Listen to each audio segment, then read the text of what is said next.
Assalamualaikum. Welcome to today's maths lesson.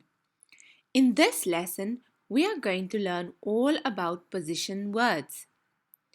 At the end of this lesson, you will be able to identify the terms used for position and describe the position of an object using the terminology.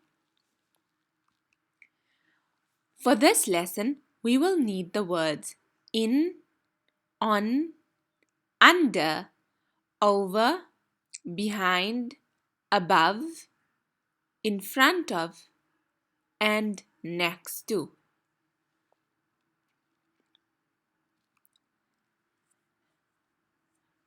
I am going to read you a story about left and right. Every time you hear the word right, raise your right hand. And every time you hear the word left, raise your left hand.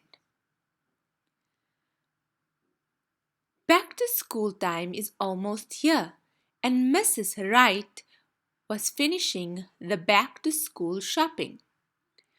Principal Wright, Secretary Wright, and Librarian Wright just returned from their last minute back to school shopping. "There's not much left to be done," said Principal Wright as he came into the school. "Did you bring the basket of snacks to school?" asked Mrs. Wright. "I left it right where you told me," said Principal Wright. "I'm glad my shopping is done," said Librarian Wright. "I don't have any money left."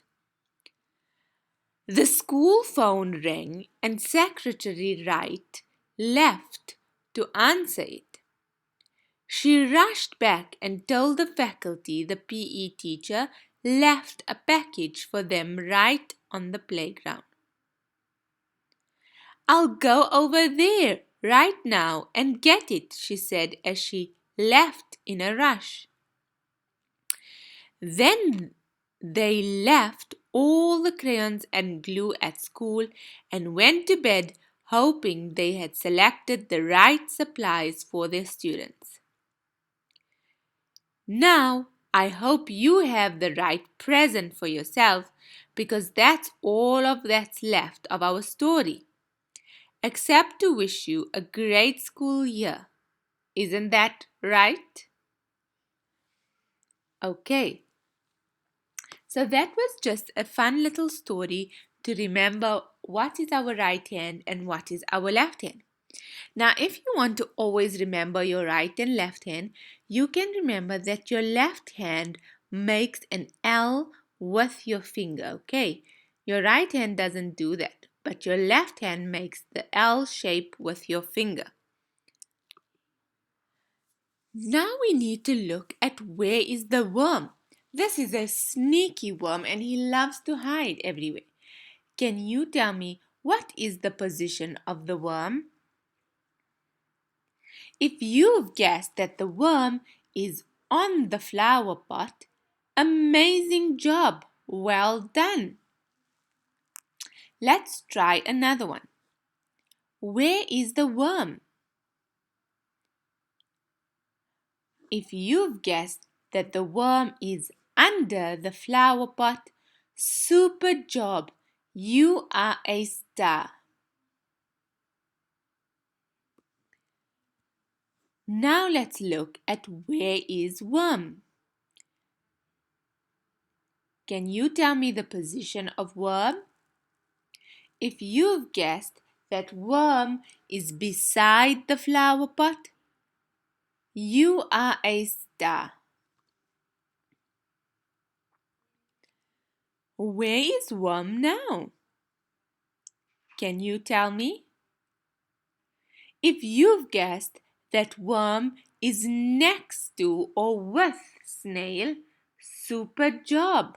Amazing! Now can you tell me where is worm? Do you have any idea? If you've guessed that worm is in the flower pot, lovely! You are doing great! Where is worm now? We have a bowl and we have a flower pot. And worm is somewhere there. Can you guess where is worm? If you've guessed that worm is between the flower pot and the bowl, amazing job! That means that worm is in the middle of two things. He is in the middle of the flower pot and in the middle of the bowl. So we use the word between. Where is worm now? Can you guess? If you've guessed that worm is in front of the flower pot, super job! You are a star. Where is worm now? He is being really sneaky. If you've guessed that worm is behind the flower pot, super job! Amazing! We have come to the end of these lessons. Try practicing these words with your mum or dad. I hope you all enjoyed it. Assalamu alaikum.